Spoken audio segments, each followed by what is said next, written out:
দেখেন ঘোড়া, এটা হচ্ছে বেডি ঘোড়া আর এটা হচ্ছে বেটা। দেখেন কত সুন্দর লাল, বুঝছেন? এটা রেস করে ঘোড়াটি, এটা ব্যাখ্যা হয়ে গেছে একবারে রেস করতে করতে মানুষ চড়তে চড়তে। আর এজনটা দেখেন কত সুন্দর, ওই যে লোকটা মাছটি পালে, দেখছেন?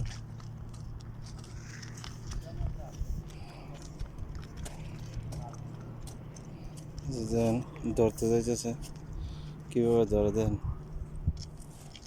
দেখছেন নি? পারলে তো এই কারণে কোনো কিছু করে না। বেডিটা যে ফেল যাইব, বেড়া দণ্ডায় ফেল যাইব, বুঝেন নি? পিছে পিছে বেড়া একটা,